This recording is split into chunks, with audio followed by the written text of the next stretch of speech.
வணக்கம் ட்ரேடர்ஸ். இன்னைக்கு நம்ம பார்க்க போகிறது 5 பொட்டன்ஷியல் ஸ்டாக்ஸ் இன் 2025. அதாவது இந்த 2025ஓட டாப் க்ரோயிங் ஸ்டாக்ஸ் என்னங்கிறது தான் நம்ம பார்க்க போகிறோம். அண்ட் இது வந்து ஒரு செக்டர்லேருந்து ஒன்று எடுத்திருக்கோம். ஸோ பவர் செக்டர்லேருந்து பார்த்தீங்கன்னா டாடா பவர்ஸ் வந்து க்ரோ ஆகிறதுக்கான வாய்ப்பு இருக்குது.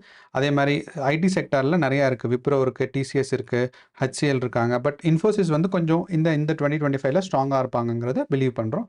அடுத்து நம்ம ஃபார்மா கம்பெனிஸில் பார்த்தோம்னா மெடிசின்ஸ் ஃபார்மாலாம் பார்த்தோம்னா டாக்டர் ரெட்டிஸ் லெபார்டரிஸ், அதே மாதிரி Larsen and Toubro construction based companies. எதானா இந்தியா எக்கனாமிக் க்ரோ ஆகும்போது கன்ஸ்ட்ரக்ஷனும் க்ரோ ஆகும்.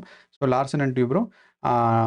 அடுத்து வந்து பார்த்தோம்னா நம்ம அக்ரிகல்ச்சர் செக்டரில் கோக்ரேஜ் அக்ரோவெட்டுங்கிற ஒரு ஸ்டாக். ஸோ இந்த 5 ஸ்டாக்ஸும் இருக்குது. நம்ம பார்ட் 1 வீடியோவில் டாடா பவர்ஸை பற்றி டிஸ்கஸ் பண்ணியிருந்தோம். சப்போஸ் அதை நீங்கள் பார்க்கல அப்படின்னா இந்த டிஸ்கிரிப்ஷன்லேயும் லிங்க் கொடுத்துருப்போம். அதே மாதிரி வீடியோட மேலேயும் இதோட லிங்க்கை வந்து டேக் பண்ணியிருப்போம். ஸோ யாராவது பார்க்கணுன்னா அங்கே போய் பார்க்கலாம். அண்ட் இந்த வீடியோவில் நம்ம வந்து என்ன பண்ண போகிறோம்னா இன்ஃபோசிஸை பற்றி டிஸ்கஸ் பண்ண போகிறோம். ஸோ இன்ஃபோசிஸ் உங்களுக்கு எல்லாத்துக்கும் தெரியும். இன்ஃபோசிஸ் வந்து ஒரு பெரிய சாஃப்ட்வேர் கம்பெனி. அதாவது IT sector and software services அவங்க ப்ரொவைட் பண்ணுறாங்க. அண்ட் இன்ஃபோசிஸ் இந்தியாவில் மட்டும் இல்லை, யூஎஸ்லேயும் நிறையா கிளைண்ட்ஸ் இருக்காங்க. அதே மாதிரி யூரோப்லேயும் நிறையா கிளைண்ட்ஸ் இருக்காங்க. அண்ட் இன்ஃபோசிஸ் வந்து இப்போ மல்டிநேஷ்னல் கம்பெனியாக அவங்க வந்து பிரான்ச் அவுட் பண்ணிட்டாங்க. அதே மாதிரி இப்போது யூஎஸில் வந்து ஆஃப் ஷோர்லும் பண்ணுறாங்க, இன்ஷோர்லேயும் பண்ணுறாங்க. ஸோ நிறையா அவங்களுக்கு கிளைண்ட்ஸ் இருக்காங்க. One of the world's leading software company Infosys. அதாவது மற்றதெல்லாம் லீடிங்காக இல்லைன்னா மற்றதும் இருக்குது. பட் இந்த வருஷத்துக்கான ஃபோக்கஸ் நமக்கு இன்ஃபோசிஸில் கொஞ்சம் இருக்குது. அதுக்கான காரணம் என்னங்கிறத நம்ம இப்போது எக்ஸ்பிளைன் பண்ணுவோம். ஸோ நம்ம இன்ஃபோசிஸ் பார்த்தீங்கன்னா டிஜிட்டல் டிரான்ஸ்ஃபர்மேஷன்ஸ், அதாவது வெறும் ஐடியில் மட்டும் இல்லாமல் இப்போ ஏஐலே நிறையா இன்வெஸ்டிங் பண்ணுறாங்க. அதே மாதிரி அவங்களுக்கு நிறைய ஃபண்டமெண்டல்ஸ் எல்லாம் ரொம்ப ஸ்ட்ராங்காக இருக்காங்க. அப்படின்னா ஆல்மோஸ்ட் ஒரு 15-20 வருஷமாக அவங்க ஓல்டு கம்பெனி, அவங்க ரொம்ப நல்லா பண்ணிருக்காங்க. அதே மாதிரி அவங்களோட டெக்னாலஜிஸ் அண்ட் கிளைண்ட் பேஸ்ட் வந்து ரொம்ப வந்து ஸ்ட்ராங்காக இருக்குது. அதாவது பெரிய பெரிய கிளைண்ட்ஸ்லாம் இருக்காங்க. And they don't give out clients. யூஸ்வலாக அவங்களோட கிளைண்ட்ஸ் யாருங்கிறத சொல்ல மாட்டாங்க. நிறைய பேங்கிங் செக்டரில் அவங்க கிளைண்ட்ஸ் இருக்காங்க. நிறையா நமக்கு சாஃப்ட்வேர் செக்டர்ஸ், நம்ம டெய்லி யூஸ் பண்ணுற சாஃப்ட்வேர்ஸில் நிறையா கிளைண்ட்ஸ் இருக்காங்க. அதே மாதிரி அவங்களோட இன்சூரன்ஸ் கம்பெனிஸ் நிறைய பேர், அவங்களுக்கு டாப் இன்சூரன்ஸ் கம்பெனிஸ் அவங்களுக்கு நிறைய கிளைண்ட்ஸ் இருக்காங்க. ஸோ இதெல்லாம் அவங்களோட ஸ்ட்ராங் ஒரு சப்போர்ட். அதாவது எப்படி அவங்க வந்து ஐடி செக்டரில் இவ்வளோ ஸ்ட்ராங்காக இருக்காங்கிறது. அதே மாதிரி இன்ஃபோசிஸோட க்ரோத் என்ன அப்படிங்கிறத பார்த்தோம்னா all time versus 2024 all time high எவ்வளோ இருந்திருக்கு அப்படின்னு பார்த்தீங்கன்னா 1940 ரூபாயாக இருந்துச்சு. இன்ஃபோசிஸ் எப்போ ஸ்டார்ட் ஆச்சு அப்படின்னா ஆல்மோஸ்ட் 1988 அந்த வருஷத்தில் ஸ்டார்ட் ஆச்சு. ஆனால் அதோட ப்ரைஸும் பார்த்தீங்கன்னா 1940 மாறி இருக்கு. அப்போ ஸ்டார்ட் ஆகும்போது எவ்வளோ ப்ரைஸ் இருந்துச்சு, ஆல் டைம் லோ எப்படின்னா 16 ரூபாயாக இருந்துச்சு. ஸோ 16 ரூபாயிலேருந்து இன்ஃபோசிஸ் அப்படியே க்ரோ ஆகி இந்த 24 வருஷத்தில் ஆல்மோஸ்ட் ஒரு 30 வருஷத்தில் பார்த்தீங்கன்னா 2000 ரூபாய்க்கு பக்கம் வந்துருச்சு. அண்ட் இந்த 2000 ரூபாய் எப்போ ரீச் ஆச்சுன்னா 2024 தான் ரீச் ஆச்சு. ஸோ ஆல் டைம் ஹை எப்போ இந்த கம்பெனியோட ஹையஸ்ட் வந்திருக்குன்னா 2024. அண்ட் 2024 நம்ம பார்க்கும்போது ஹையஸ்ட் வந்து 1940 ரூபா போயிருக்கு. லோவஸ்ட் 2024 எவ்வளோ போயிருக்குன்னா 1404 ரூபா போயிருக்கு. ஸோ ஒரு 500 ரூபா டிஃப்ரென்ஸ் வந்து குறைஞ்சிருக்கு. உங்களுக்கு தெரியும், எப்பயுமே ஸ்டாக்ஸ் வந்து மேலேயே போயிட்டு இருக்காது, கொஞ்சம் மேலே போயிட்டு கீழே போயிட்டு வரும். அதுதான். ஸோ இதுதான் இன்ஃபோசிஸோட ஒரு ஓவரால் பிக்சர். இப்போ இன்ஃபோசிஸோட க்ரோத் பார்க்குறோம். நமக்கு வந்து 1999லேருந்து ஒரு 2 வருஷத்துக்கு தள்ளி தான் எடுத்திருக்கோம். 10 வருஷத்தில் எவ்வளோ க்ரோ ஆச்சு, அதே மாதிரி 20 வருஷத்தில் அடுத்த 10 வருஷத்தில் எவ்வளோ க்ரோ ஆச்சு. ஸோ 2019லேருந்து அடுத்த 10 வருஷத்தில் எவ்வளோ க்ரோ ஆச்சு, 2020 எவ்வளோ க்ரோ ஆச்சு, அப்புறம் அடுத்த ஒரு வருஷம், அப்போ அதுக்கப்புறம் ஒரு வருஷமாக 2020லேருந்து ஒரு வருஷமாக நமக்கு பார்க்கும்போது எவ்வளோ க்ரோ ஆயிருக்குங்கிறது தான் பார்க்க போகிறோம். ஸோ உங்களுக்கு ஏற்கனவே சொன்னேன், 2020லையும் 22லையும் பார்த்தீங்கன்னா உங்களுக்கு எல்லா மார்க்கெட்டும் கொஞ்சம் டவுனாக தான் போச்சு. காரணம் என்ன அப்படின்னா இதோட நமக்கு கோவிட் வந்துச்சு. ஸோ எக்கனாமிக் கிரைசிஸ் பயங்கரமாக வேர்ல்டு ஃபுல்லாக அஃபெக்ட் பண்ணுச்சு. ஸோ அதை வச்சு பார்க்கும்போது நமக்கு வந்து 2020, 22 பெரும்பாலான ஸ்டாக்ஸ் குறைஞ்சி தான் இருந்துச்சு. ஆனால் இன்ஃபோசிஸை பொறுத்தளவு 2022 அவங்களுக்கு பெரிய ஒரு க்ரோத் கொடுத்துச்சு. நமக்கு பார்த்தோன்னா 1919 அவங்களுக்கு ஒரு 11 ரூபாயாக இருந்த ஸ்டாக்கு இன்னைக்கு 24 வருஷம் கழிச்சு பார்த்தீங்கன்னா ஆல்மோஸ்ட் 2000 ரூபாயை தொட்டிருக்கு. And current trading price market எவ்வளோ இருக்குன்னா 1891 ரூபாயாக இருக்குது. ஸோ இதுதான் கரண்ட் ட்ரேடிங் ப்ரைஸ். அண்ட் நமக்கு 2010 ஒரு 10 வருஷத்தில் எவ்வளோ இன்க்ரீஸ் ஆகிருக்குன்னா 11 ரூபாயிலேருந்து 300 ரூபா, 400 ரூபா ஆயிருக்கு. 400 ரூபாயிலேருந்து பார்த்தீங்கன்னா 750, 766 ரூபா அடுத்த 10 வருஷம். அதுக்கப்புறம் நமக்கு தெரியும் எக்கனாமிக் கிரைசிஸ், கோவிட் எல்லாம் வந்துட்டு கொஞ்சம் ஸ்டாக்ஸ் வந்து கொஞ்சம் கீழே போச்சு. நம்ம நிறையா ஸ்டாக்ஸை கம்பேர் பண்ணும்போது இன்ஃபோசிஸோட டவுன்ஃபால் வந்து ரொம்ப கம்மி தான். ஏன்னா எல்லோரும் ஒர்க் ஃப்ரம் ஹோம் ஆகிட்டாங்க. அதே மாதிரி எல்லாம் இருந்தாலும் ஐடி செக்டர் மட்டும்தான் எல்லா எக்கானமியையும் பிடிச்சி வச்சுச்சு. ஏன்னா நமக்கு எல்லாமே வீட்டிலேருந்து தான் அடுத்து பண்ணுற மாதிரி ஆயிடுச்சு. வீட்டிலேருந்து தான் எல்லா சர்வீசஸும் வேணும். ஆன்லைன் டெலிவரிஸ் இதெல்லாம் நிறையா இம்ப்ரூவ் ஆனது 2021 தான் இந்தியாவில். அப்போது 21லேருந்து பார்த்தீங்கன்னா 22க்குள்ளே அப்படியே ஆல்மோஸ்ட் டபுள் ஆயிடுச்சு. ரூ. 700 இருந்தது ரூ. 1500 ஆயிடுச்சு. ஸோ இது வந்து ரொம்ப பெரிய க்ரோத். ஒரே வருஷத்தில் இவ்வளோ டபுள் ஆகுங்க ரொம்ப பெரிய க்ரோத். அதுக்கடுத்து பார்த்தீங்கன்னா கொஞ்சம் கொஞ்சம் க்ரோ ஆகி இது ரூ. 2000 தொட்டு நிற்குது. ஸோ ரூ. 2000 பக்கம் நிற்குது. இது நம்ம பெர்சன்டேஜ் வச்சு பார்த்தோம் அப்படின்னா 2010 அதாவது ஃபஸ்ட்டு 10 வருஷம் நமக்கு எவ்வளோ க்ரோ ஆகிருந்திருக்குன்னா 370% க்ரோ ஆகிருந்திருக்கு. அண்ட் 2020 வர்றதுக்குள்ளே நான் உங்களுக்கு அப்படியே டபுள் ஆச்சுன்னு சொன்னேன். 800%, அதாவது இந்த ப்ரைஸ்லேருந்து இந்த ப்ரைஸ் வர்றதுக்கு 800% க்ரோ ஆகிருந்திருக்கு மொத்தமாக. அடுத்து 2021 மட்டும் 2021 இந்த ஒரு வருஷத்தில் மட்டும் 500% க்ரோ ஆகிருந்திருக்கு. அண்ட் 2022க்கு அப்புறம் 600%. அதுக்கப்புறம் நீங்கள் பார்த்தீங்கன்னா இதோட க்ரோத் ஃபேக்டர், அதாவது முன்னாடி வந்து எவ்வளோ க்ரோ ஆகிட்டு இருந்துச்சு. க்ரோத் ஃபேக்டர் பார்த்தீங்கன்னா உங்களுக்கு கொஞ்சம் கம்மி தான். ஆனால் இது வந்து ஆல் டைம் ஹை ரீச் ஆனனால தான் இந்த க்ரோத் ஃபேக்டர் கம்மி. ஏன்னா மார்க்கெட் வந்து ரூ. 11லேருந்து ரூ. 300 வரதுக்கு ஈஸி தான். ஆனால் ரூ. 2000லேருந்து ரூ. 2100 போகிறது கொஞ்சம் கஷ்டம். ஆனாலுமே இதோட டோட்டல் க்ரோத் எவ்வளோ இருந்திருக்கு அப்படின்னா 16,000% இருந்திருக்கு. ஸோ இந்த அதாவது சதவீதங்கிறது வேற, எவ்வளோ இன்க்ரீஸ் ஆகிருக்குங்கிறது வேறு. ஸோ பெர்சன்டேஜில் வச்சு பார்க்கும்போது 16,000% நமக்கு மேலே போயிருந்திருக்கு. நிறைய மேக்ஸ் படித்தவங்கெல்லாம் சொல்லுவாங்க சதவீதம் எல்லாம் 100க்கு தானே, இது எப்படி 16,000 போகும் 3,000 போகும்னு. அது டிஃப்ரெண்ட் கால்குலேஷன். நீங்கள் வந்து ட்ரேடிங்குள்ளே வந்தீங்கன்னா உங்களுக்கு மோஸ்ட்டாக இப்படி தான் இருக்கும். அண்ட் கம்பெனியோட எக்கனாமிக்ஸ்லாம் பார்க்கும்போது க்ரோத் வந்து இந்த மாதிரி 100க்கு மேலே போகிறதுக்கான எக்கனாமிக்ஸ் தான் இருக்குது. ஸோ எக்கனாமிக்ஸில் இப்போ நீங்கள் எக்கனாமிக்ஸ்லையோ காமர்ஸ்லையோ படிச்சிங்கன்னா மேக்ஸை தாண்டி போகும்போது இந்த டேர்ம்ஸ் ரொம்ப ஈஸியாக யூஸ் பண்ணுவாங்க. ஸோ இதுதான். அண்ட் இன்ஃபோசிஸோட க்ரோத் எவ்வளவு, அவங்களோட மார்க்கெட் க்ரோத் எவ்வளவுன்னா 2024 மட்டும் அவங்க ஆல்மோஸ்ட் ஒரு 30% வளர்ந்துருக்காங்க. ஸோ மேலே போயிட்டு கீழே வந்திருக்காங்க. ஆனால் 30%. அண்ட் ஆவரேஜாக ஒரு வருஷத்துக்கு இன்ஃபோசிஸோட ஸ்டாக்ஸும் இன்ஃபோசிஸோட ஸ்டாக் வேல்யூ கம்பெனி வேல்யூ எவ்வளோ இன்க்ரீஸ் ஆகும் அப்படின்னா வருஷத்துக்கு ஆவரேஜாக இது வந்து 2024 க்ரோத் மட்டும் ஆவரேஜான க்ரோத் எவ்வளோன்னு பார்த்தீங்கன்னா 20%. 2024 ஆவரேஜ் க்ரோத்தை விட 10% அதிகம். இது வந்து ஒரு நல்லது, ரொம்ப ஒரு நல்ல சிக்னல். இந்த ஸ்டாக்ஸ் வந்து இம்ப்ரூவ் ஆகும். அவங்களோட மந்த்லி ரெவென்யூ அதாவது அவங்களோட கம்பெனியோட வேல்யூவும் இன்ஃபோசிஸோட ஆக்சுவல் வேல்யூ கம்பெனி வேல்யூவும் ஸ்டாக் வேல்யூவும் எவ்வளோ இன்க்ரீஸ் ஆகும் அப்படின்னா 3% இன்க்ரீஸ் ஆகும். ஸோ இதுதான் வந்து இன்ஃபோசிஸோட க்ரோத் ஃபேக்டர்னு நம்ம வச்சு பார்க்கும்போது. அதே மாதிரி அவங்களோட ஏர்னிங்ஸ் எவ்வளோ இருக்குது, ஆக்சுவல் காசில் இந்த பர்சன்டேஜ் வச்சு நம்ம பேசிகிட்டு இருக்கோமே, ஆக்சுவல் காசில் எவ்வளோ அவங்களுக்கு ரெவென்யூ வந்திருக்கு அப்படின்னு பார்த்தீங்கன்னா நம்ம டாடா பவர்ஸை விட அவங்களோட ரெவென்யூஸ் வந்து ரொம்ப அதிகம்.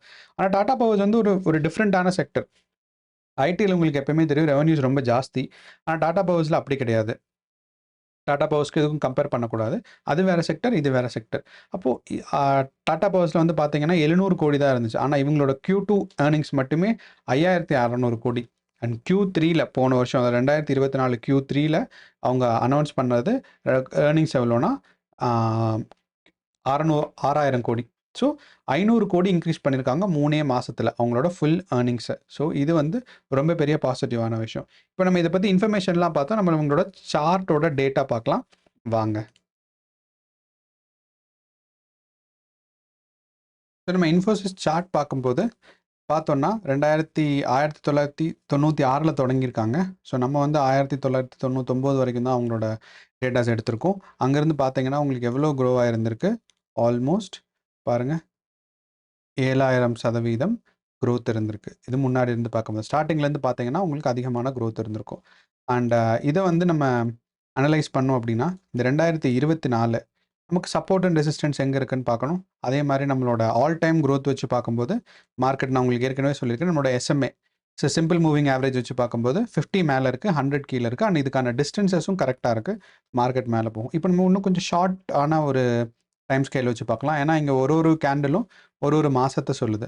நம்ம வந்து டைம் ஸ்கேல் வந்து 1 டே கேண்டலாக பார்த்தோம்னா நமக்கு மார்க்கெட் எப்படி மூவ் ஆகுதுங்கிறது கிளியராக தெரிஞ்சிடும். இந்த 1 டே கேண்டலில் வச்சு நமக்கு பார்க்கும்போது என்னென்னா நமக்கு இன்வெஸ்டிங் பார்க்கும்போது ஆல்மோஸ்ட் 1 டே இல்லைனா அதுக்கு மேலே தான் பார்க்கணும். அதுக்கு கீழே வச்சு பார்த்தோம்னா இன்ட்ராடேவோ இல்லை ஒரு ஷார்ட் இன்வெஸ்டிங்கோ பார்த்தா தான் அதுக்கு கீழே வச்சு பார்க்கணும். ஸோ அவங்களோட ஏர்னிங்ஸ் வந்து ஏற்கனவே ரிலீஸ் பண்ணிட்டாங்க Q4ஓட ஏர்னிங்ஸை.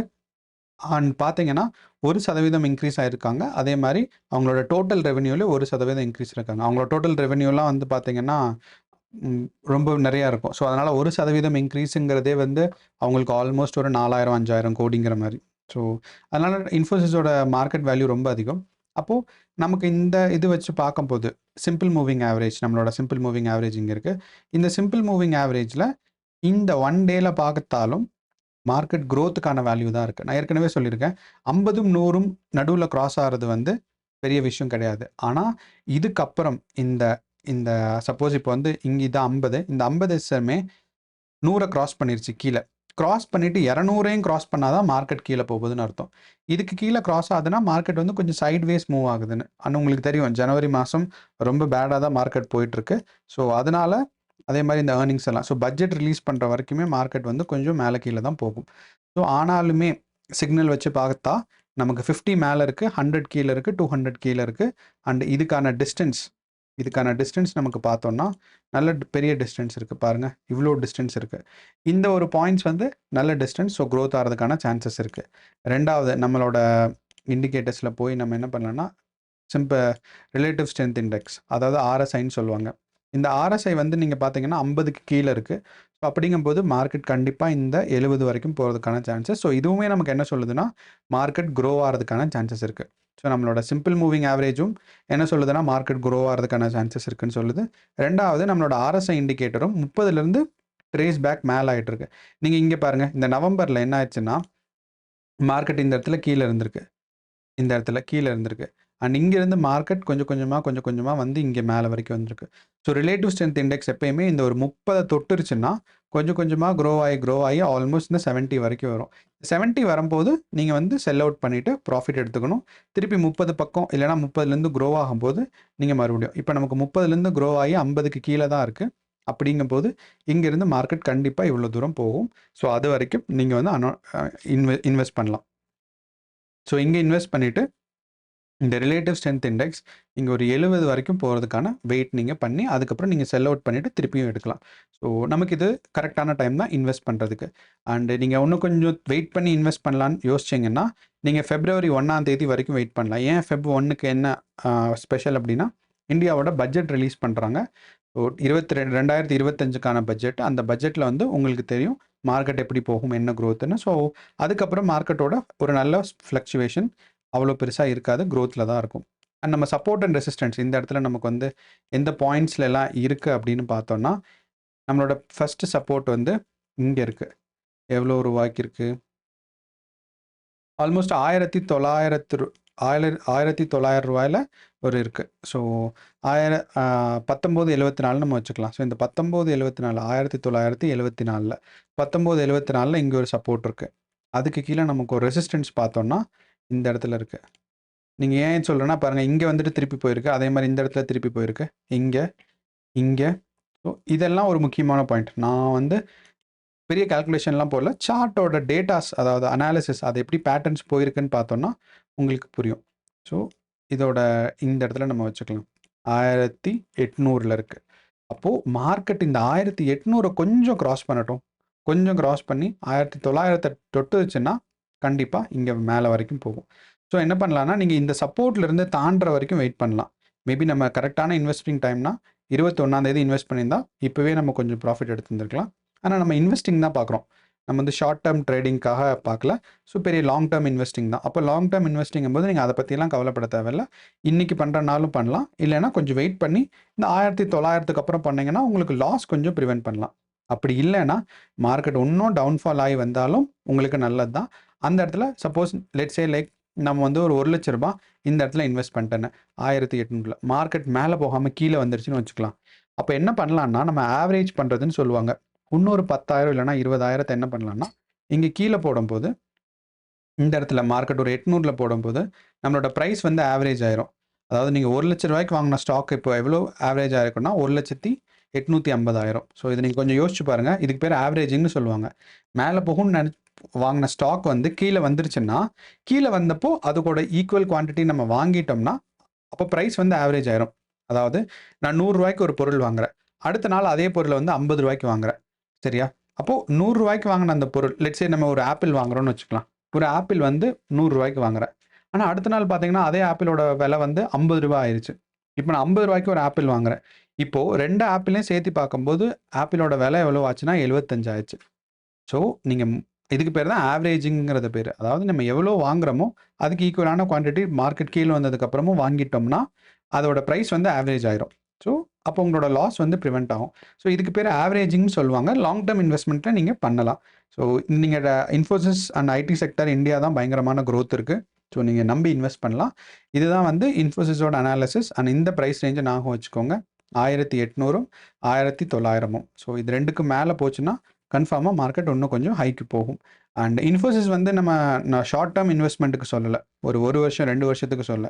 நீங்க ஒரு 5 வருஷம் விட்டீங்கன்னா, சூப்பரான ப்ராஃபிட் ஆகும். ஆல்மோஸ்ட் ஒரு 40, 50%க்கு மேல ப்ராஃபிட் எடுக்கலாம். ஸோ, நான் லாங் டர்ம் இன்வெஸ்ட்மெண்ட் பத்தி தான் பேசிட்டு இருக்கேன். ஷார்ட் டர்ம் இன்வெஸ்ட்மெண்ட் பத்தி பேசவில்லை. இத நல்லா ஞாபகம் வச்சுக்கோங்க. ஸோ, நம்ம லாங் டர்ம்ல தான் பார்க்கணும். ஒரு 5 வருஷம், 8 வருஷம் அந்த மாரி பார்க்கணும். நான் என்ன சொல்லுவேன்னா, இது சப்போஸ் ஏதாவது உங்க காலேஜ் ஸ்டூடண்ட்ஸ் இருக்காங்க. அதே மாரி உங்களோட ஃப்ரெண்ட்ஸ் அண்ட் ஃபேமிலி ஏதாவது சின்ன வயசுல இருக்காங்க. இல்லன்னா உங்களோட பசங்களுக்கோ, அவங்களுக்கோ நீங்க இன்வெஸ்ட்மெண்ட் பண்ணி வைக்கணும் அப்படின்னா, இந்த மாரி ஒரு ரூ. 1000 ரூ. 2000க்கு ஒரு ஸ்டாக் வாங்கி வச்சீங்கன்னா, ஒரு 10 வருஷம் வரம்போது, அவங்க பெரிய ஆள் ஆகும்போது அதோட வேல்யூஸ் எல்லாம் ரொம்ப பெருசா இன்க்ரீஸ் ஆயிரும். நான் ரொம்ப யோசிச்சது என்னென்ன அப்படின்னா, ரொம்ப சின்னதா நம்ம இந்த ஸ்டாக் அனாலிசிஸ் பார்ப்போமே. பாருங்களேன். இப்ப நான் இத க்ளோஸ் பண்ணிடுறேன். க்ளோஸ் பண்ணிட்டு நான் ஒரு 5 இயர்ஸ் எடுத்துக்கிறேன். பெருசா நான் எடுக்கல. நான் 5 இயர்ஸ் சார்ட் எடுக்கிறேன். பாருங்க. 2020ல இருந்து. 2020ல இதோட பிரைஸ் ஆவரேஜா பார்த்தீங்கன்னா, ரூ. 600 இருந்துச்சு. நான் ரூ. 600க்கு ஒரு 10 ஸ்டாக் வாங்குறேன். 10 ஸ்டாக் வாங்கும்போது, இப்ப இந்த ரூ. 600 5 வருஷம் கண்ண மூடி திறக்கிறதுக்குள்ள ஓடிரும். நம்ம ஏன்னா மத்த வேலைகள பார்த்துட்டு இருப்போம். ரூ. 600 ஒரு ரூ. 6000 வந்து சரி போச்சு அப்படின்னு சொல்லி, ஏதோ ஒரு மொபைல் வாங்கணுமோ, இல்ல வேற ஏதாவது ஒரு கேட்ஜெட் வாங்கணுமோ, அப்படிங்கிற மாரி ஒரு மனசுல ஞாபகம் வச்சுக்கிட்டு ஏன்னா இன்னைக்கு நம்ம வந்து மொபைல் எல்லாமே நெறைய பேர் லட்சக்கணக்குல வாங்குறாங்க. அதே மாரி அ சின்ன சின்ன லேப்டாப்ஸ்லாம் நம்ம வாங்குறோம். ஸோ அதுலேருந்து ஒரு ஒரு 1% இல்லன்னா ஒரு 10% எடுத்து நம்ம என்ன பண்ணோம்னா, ஒரு ரூ. 10,000க்கு இங்க ஒரு ஸ்டாக் வாங்கிட்டோம் 2020லன்னா, அதோட குரோத் இன்னைக்கு எவ்வளோனா, அந்த அதாவது ஒரு ஸ்டாக்கோட வேல்யூ ரூ. 1000 ஆயிருச்சு. அப்போ ரூ. 500க்கு வாங்குன வேல்யூ ரூ. 1000 ஆயிருச்சுன்னா, ரூ. 10,000க்கு வாங்குனது ரூ. 20,000. அப்போ ரூ. 1,00,000 போட்டிருந்தா அவங்க அதோட வேல்யூ 2,00,000. இதே இது நான் வந்து இன்னும் கொஞ்சம் பின்னாடி போய் 2020 இல்லாம 2000லேருந்து நான் பார்க்குறேன். ஸோ 2000 சாரி 2010ல நம்ம இன்னொரு 10 வருஷம் தானே பின்னாடி போறோம். 2010ல அதோட ஸ்டாக் வேல்யூ ரூ. 200 இருந்துச்சு. அப்ப நான் ரூ. 200க்கு வாங்குனது, இப்போ ரூ. 2,000 ஆயிருச்சு. அப்படின்னா, நான் வந்து ஒரு ரூ. 10,000 இன்வெஸ்ட் பண்ணியிருந்தேன். ஐ மீன் ரூ. 20,000 இன்வெஸ்ட் பண்ணியிருந்தேன்னா, இன்னைக்கு அதோட வேல்யூ வந்து 2,00,000. ஸோ இது வந்து நீங்க இந்த லாங் டர்ம் இன்வெஸ்ட்மெண்ட்டுங்கும்போது உங்க லைஃப் செட்டிலிங்காகவோ, இல்ல பசங்களோட ஃபியூச்சர்க்காகவோ நீங்க வந்து இன்வெஸ்ட் பண்ணலாம். இது ஒரு லாங் டர்ம் இன்வெஸ்ட்மெண்ட்டா கன்சிடர் பண்ணிக்கோங்க. ஷார்ட் டர்ம் கிடையாது. நம்ம இன்ட்ராடேயோ, மந்த்லியோ, இயர்லியோ எக்ஸ்பைரிக்காக வெயிட் பண்ணல. நம்ம லாங் டர்ம் இன்வெஸ்ட்மெண்ட் தான் பார்க்குறோம். ஸோ இன்ஃபோசிஸ்லாம் ஸ்டாக்ஸ் எல்லாம் லாங் டர்ம் க்ரோ ஆறதுக்கு இது ஒரு நல்ல சான்ஸ் இருக்கு. அதே மாரி குறையும், கூடும். இப்ப நீங்க ரூ. 1,00,000 இன்வெஸ்ட் பண்றீங்க. 3 மாசம் கழிச்சு பார்க்கும்போது அது 70,000 ஆயிருக்கும். திருப்பி அத நீங்க வெயிட் பண்ணீங்கன்னா, அந்த 70,000 திருப்பி ஒரு 3,00,000 ஆகும். ஒரு 4, 5 வருஷத்துல. ஸோ லாங் டர்ம் இன்வெஸ்ட்மெண்ட்க்கு தான் நம்ம பார்க்குறோம். இப்ப நம்ம நம்மளோட இன்ஃபோசிஸோட அனாலிசிஸ் இவ்ளோ தான். நம்ம நெக்ஸ்ட் வீடியோல என்ன பார்க்கலாம்னா, அடுத்து வந்து டாக்டர் ரெட்டிஸ் லேபரேட்டரியோட அனாலிசிஸ் பார்க்கலாம். சப்போஸ் நீங்க இதுதான் ஃபர்ஸ்ட் டைம் வீடியோ பார்க்குறீங்கன்னா, பார்ட் 1 வீடியோ இருக்கு. அத பாருங்க. அதுல வந்து டாடா பவர்ஸ பத்தி டிஸ்கஸ் பண்ணியிருக்கோம். அண்ட் அடுத்த வீடியோல ரெட்டிஸ் லேபரேட்டரிஸ பத்தி டிஸ்கஸ் பண்ணியிருக்கோம். அதே மாரி உங்களோட ஃப்ரெண்ட்ஸ் அண்ட் ஃபேமிலி யாராவது இன்வெஸ்ட் பண்ணணும், அதே மாரி ட்ரேடிங்ல இன்ட்ரெஸ்ட் இருக்கு அப்படின்னு நினைச்சீங்கன்னா, இந்த வீடியோவ ஷேர் பண்ணி குடுங்க. ஸோ தட் அவங்களுக்கு பயனுள்ளதா இருக்கும். ஏன்னா நமக்கு ஒரு சின்ன இன்வெஸ்ட்மெண்ட் வந்து அடுத்து ஒரு கொஞ்ச நாள்ல வந்து பெருசாகும். இது நம்ம ஊர்ல நெறைய பேர் யாருக்கும் சொல்லி தர்றதில்ல. முக்கியமா நான் என்ன சொல்லுவேன்னா, இந்த காலேஜ் படிக்கிற பசங்க, இப்பதான் வேலைக்கு போற பசங்க, அவங்களுக்கெல்லாம் இந்த வீடியோவ சென்ட் பண்ணீங்கன்னா, அவங்களுக்கு கொஞ்சம் இன்வெஸ்டிங்க்கு கரெக்ட்டா இருக்கும். ஏன்னா, இதுதான் கரெக்ட்டான வயசு. இப்பதான் வேலைக்கு போறாங்கன்னா, அவங்களுக்கு ஒரு ரூ. 5,000 அவங்களால எடுக்க முடியும். ரூ. 10,000 எடுக்க முடியும். ஸோ இதெல்லாம் எடுத்து நம்ம இன்வெஸ்ட் பண்ணாவே கொஞ்சம் நமக்கு அமௌண்ட் ஒரு ஒரு ஓரளவு பார்த்தேன்னா, காம்பவுண்டிங்ன்னு சொல்லுவாங்க. ரூ. 10,000 இன்வெஸ்ட் பண்ணீங்கன்னா, ஒரு 5 வருஷம் கழிச்சு ரூ. 1,00,000 எடுக்கிறேன்னா, பார்க்க சின்ன அமௌண்ட்டா தான் இருக்கும். ஆனா அதோட குரோத் பாருங்க. ரூ. 10,000 சும்மா ஒரு உண்டியல்ல போட்டு வச்சா கூட அவ்வளோ பெருசாகாது. ஏன்னா இந்தியாவோட இன்ஃப்ளேஷன் ரேட் ஆல்மோஸ்ட் 7லேருந்து 8% இருக்கு கடந்த 2 வருஷமா. அப்போ நம்ம எஃப்டில போடுறதுங்கிறது வேஸ்ட் தான். அத நீங்க யோசிச்சுக்கோங்க. ஸோ நம்ம அடுத்து வந்து இந்த வீடியோ ஷேர் பண்ணுங்க. அதே மாரி நிஃப்டி அண்ட் பேங்க் நிஃப்டிய பத்தி டெய்லி அனாலிசிஸ் நம்ம இந்த சேனல்ல போட்டுட்ருக்கோம். ஸோ இத பத்தியும் தெரிஞ்சுக்கிறதுக்கு சேனல சப்ஸ்கிரைப் பண்ணுங்க. நன்றி, வணக்கம். அடுத்த வீடியோல நமக்கு பார்க்கலாம்.